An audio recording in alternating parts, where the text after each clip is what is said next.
人口が100億人に達した時の食料事情、食をいかに確保するか、デジタルツイン、バーチャルなものをいかにリアルのアナログに近づけていくか、スマート農業の提供みたいなことができると寄り添いながらできるんじゃないかな。ロボットと一緒に農作業やってたりとか、そうですね、ドローンが飛んでいたりとかちょっと手伝ってみたいな。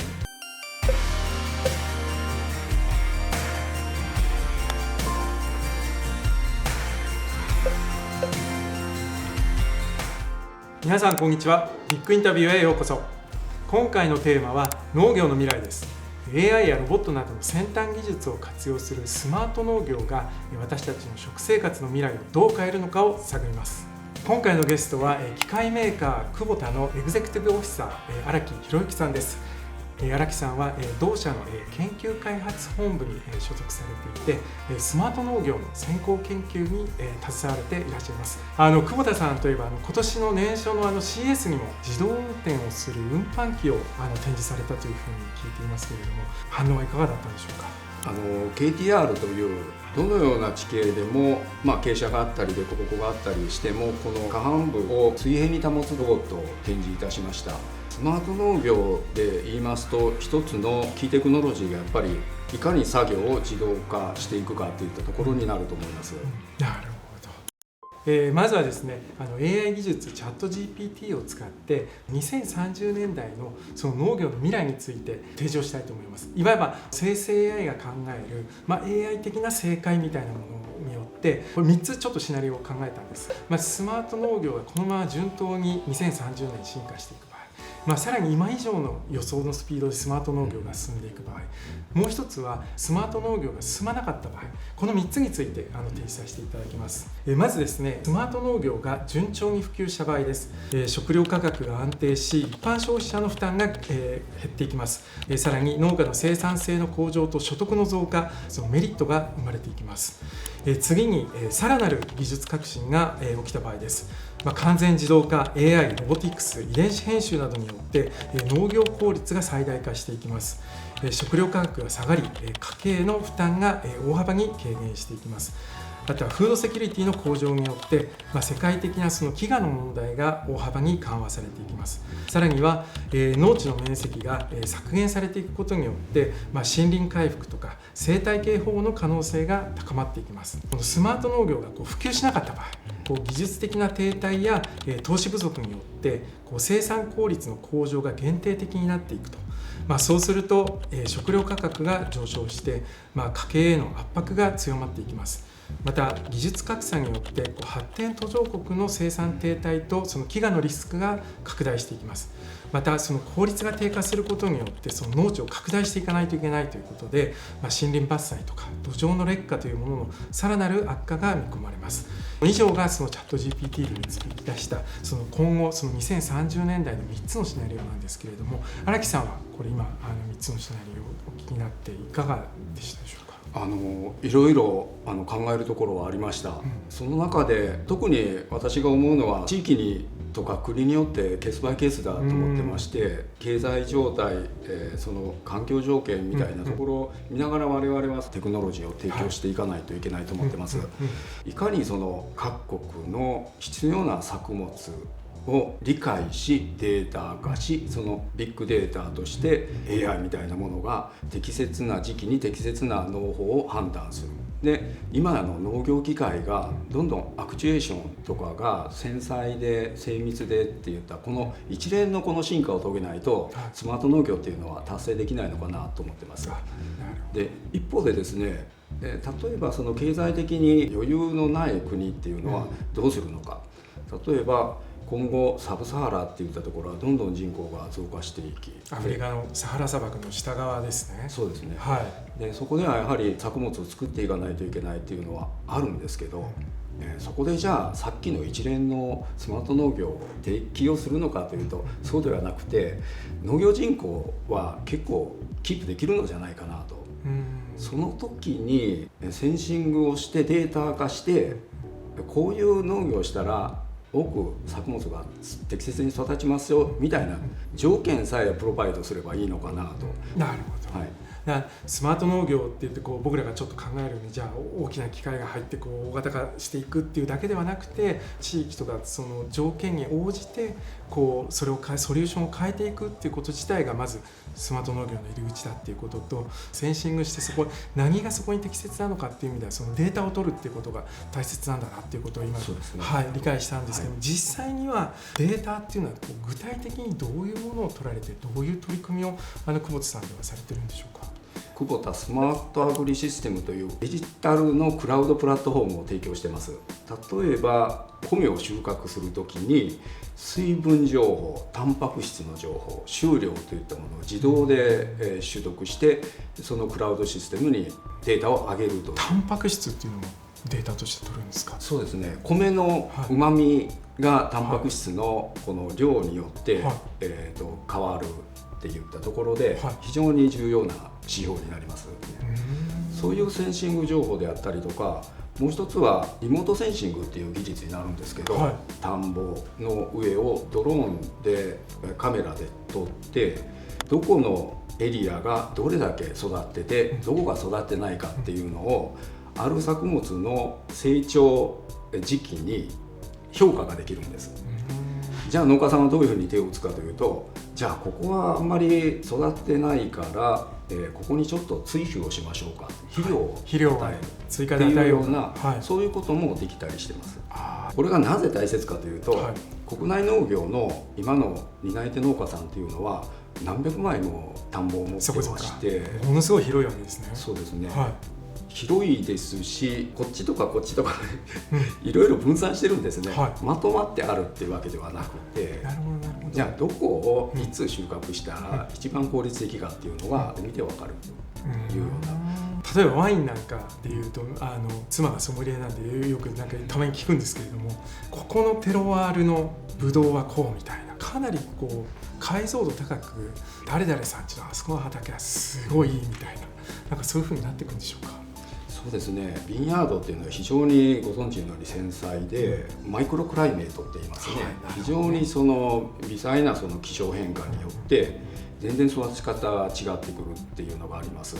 で、一つ一つブドウの果実をセンシングしていきながら、これは近赤外の技術を使っていくんですけど、糖度、酸度、タンニンであったりとか、そういった指標をちょっと測れるとか、あと農作物で共通で、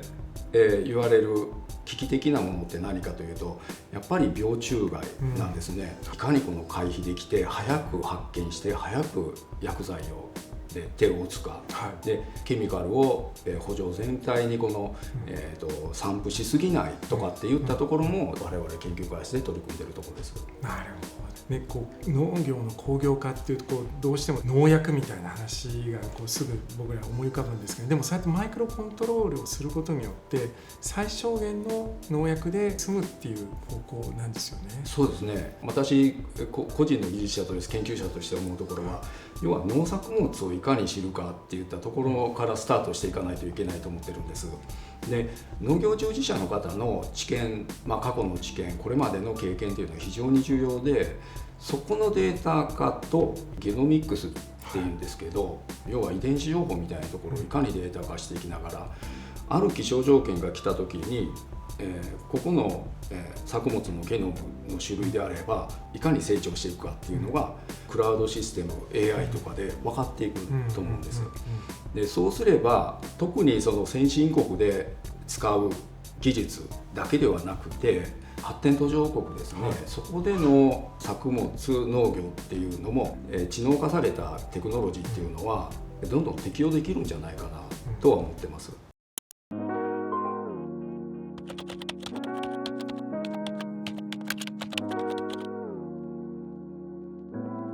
久保田は、間もなく開催される大阪・関西万博にも今回出展されるというふうに聞いています。で、実は1970年のその日本で初めてのその万博にも出展されて、前回はその豊かな実りというテーマで、パビリオン展示をされて、そういったメッセージを世界に出されたというふうに聞いているんですけれども、今回はどういったメッセージを世界に投げかけられるんでしょうか。前回は1970年ですね。で、そこから半世紀過ぎました。で、その時に今社会課題って何ですかって言われた時に、例えばカーボンニュートラルであったりとか、人口が爆発的増加することによる食料問題であったりとか、そういったものが環境負荷をどのように影響を与えているのかっていったことに課題と考えています。でその中でですね、自然生態系と人口循環っていったこの相反する2つをですね、いかにその地球に優しく提供できるのかみたいなことで、我々コンセプトとしてプラネタリーコンシャスっていった、そういう言葉で表しております。プラネタリーコンシャスっていうと、惑星規模で意識をする、みんなでこの同じプラネット惑星を大切にするというようなイメージでしょうか。そうですね、我々の祖先の方々が生活していた時っていうのは、多分自然になってた木の実とかをこう食べてたんですね。でそれも人口がそんなに少ないものですから、あまり地球に負荷をかけない、次農耕生活になるわけです。でそこで土を耕し作物を作り、それで食していくっていったような、そういう文化になっていくんですけどね、ソサエティになっていくんですけど、今の進化した農業っていうのは、作物を適正に多く育てるために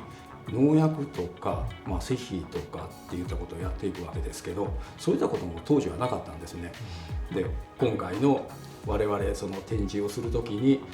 いつから負荷をかけて人口100億時代になったときに、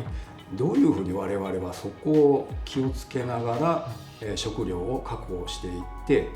食料安全性を保つのかっていったところが、今回のポイントかなと思う。一方でその農業の技術革新というと、例えばその農場の大規模化とか、あるいはそのモノカルチャーみたいなことによって、例えばその環境とか、あとはその社会のコミュニティみたいなものをこう壊してるんじゃないかっていう議論ってあると思うんですね。でなんかその中で、今回のそのチャット GPT が出したそのこれからのその未来予測の中でも、スマート農業が進めば進むほど、その農地が減って、自然の環境が回復して、さらにその食の安全保障といわれるものも確保されるんだっていうことがこう言われているんですけれども、なぜそのスマート農業とこういったことが結びつくんでしょうか。非常にそこはチャット GPT のこの評価した項目の僕面白いところだなと思いまして、まず2点あります。で1点目は先ほど言いましたケミカルっていったところを最低限にできるっていったところで環境負荷を低減できるとは思っております。でただこのケミカルを低減するだけでじゃあその農地が減るのかというとそうではないんですね。農法を見直したとしても、じゃあその単位面積あたりの収量っていうものが上がるのかというと、そこはなかなか難しいんですね。難しいんですね。本当に過去から農業従事者の方々が経験をして、この農法で一番収量が取れて美味しいものができるんです、この管理をすればといったような農法がありましてね、一つですね、面白い話がありまして、イスラエル農業輸出国なんです。私テルアビブであったりとかイスラエルの農業を視察しに行った時がありまして、彼らの土っていうのは赤土で鉄分の多い土だから農作物に適してないんですね。ただし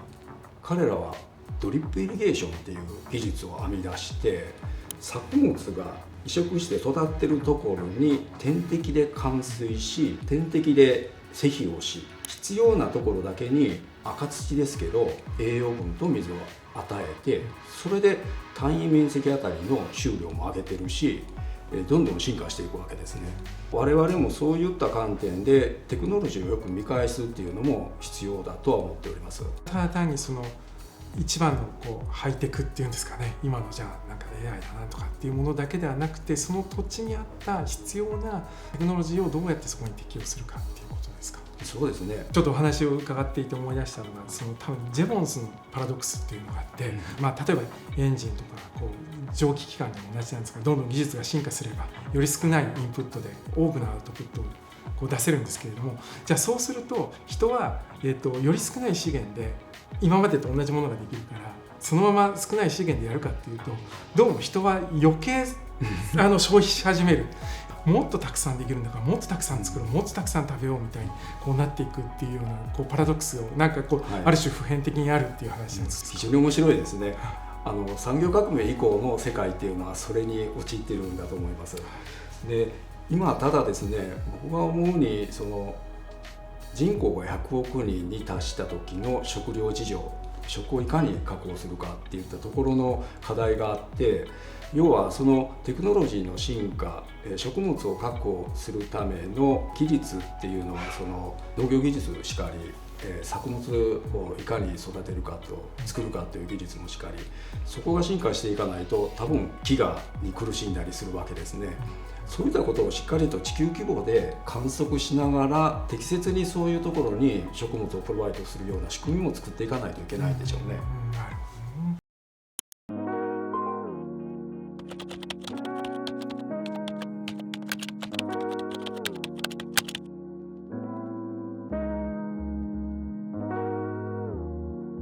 ここからさらにその農業の技術革新っていうものをちょっとお伺いしていきたいんですけれども、その一生の間にこう例えば作付けをする、春になってこう何かをこうやるっていうのって、人生の中で60回とか、今人生100年時代だと80回ぐらいできるのかもしれないですけれども、だとするとやっぱりそれがこうデジタルになってこうシミュレーションができるようになるっていうことは、こうもしかしてこう何百回もこうできたりとか、あるいは AI に何かこう一晩のうちにこう何万回シミュレーションさせるとか、なんかそういうことが可能になっていくっていう世界なんでしょうか。実際に我々その農業機械を開発するときにですね、以前は試作をたくさん作って、その試作機とともに実機で評価をしていく、で破壊もする、でここが弱いぞ分析して、でまた設計をし直すみたいなことをやられてきたんですけど、最近はどんどんシミュレーション技術が進化していて、強度計算であったりとか、この位置にこういうエアフローが来ると乗ってる人は快適ですよみたいなことであったりとか、ここの部分の温度を下げることによってここの部品寿命が伸びるよみたいなことができてきてるんですね。まさに農業もそういうふうなシミュレーションで加速化させた評価の中でいい作物ができていくんじゃないかなと。そのデジタルツイン、バーチャルなもの、サイバー空間のものをいかにリアルのアナログに近づけていくかっていう技術開発っていうのは非常に興味があってやってるところです。なるほど。そういった中でさらなるこう技術革新が起こっていくことによって、その農業が発展していく一方で、農家っていうその人々の役割っていうもの自体もこれから何か大きく変わっていくんじゃないかというふうに思えるんですけれども、そういった作る側の人々の変化っていうのをどういうふうに荒木さんご覧になってますか。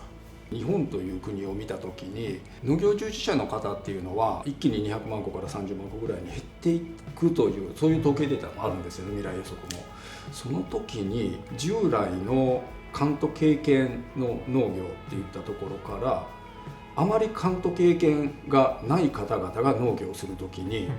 適切なデータを提供して、それで農業をしていただくかっていったところにかかってきてると思ってましてね。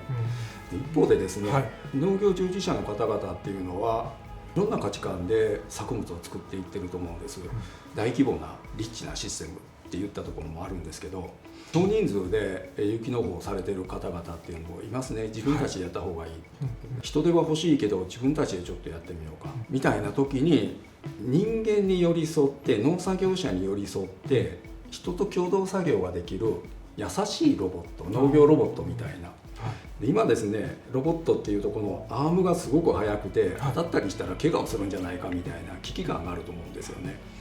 当たっても緩やかにかわしながら柔らかいロボットみたいなことが共同で作業してもらえるとか、ロボットと一緒に農作業やってたりとか、そうですね、ドローンが飛んでいたりとかちょっと手伝ってみたいな、そんなに賢くないと思うんですよ。賢くはできないんですよ。どうしてもフィジカルの方は、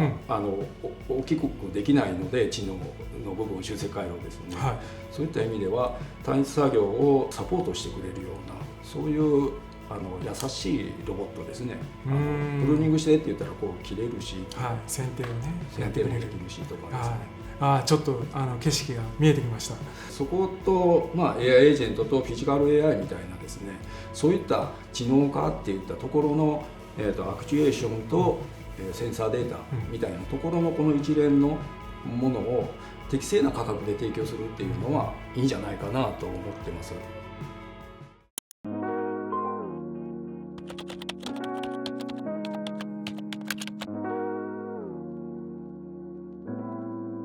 その僕らの次の世代、次の次の世代っていうのは相当程度僕ら以上に自然のことをよく知ってる世代が出てくるってことなんですかね。そうすると多分プラネタリーコンシャスっていう意味でもなんかこう地球とその人間の距離感っていうのがまたこう変わってくるのかなというふうに今日お話を伺って思いました。松島さんとお話しさせていただいて、私のこのスマート農業の考え方っていったところを少しアップデートができたかなと思っております。どうもありがとうございました。ありがとうございます。ぜひ今度はまたアップデートした時にまたお話をさせていただけたらと思います。はい、はい、ワイヤードビッグインタビュー、次回はどんなビジョナリーが登場し、どのように私たちの未来をアップデートしてくれるのでしょうか。お楽しみに。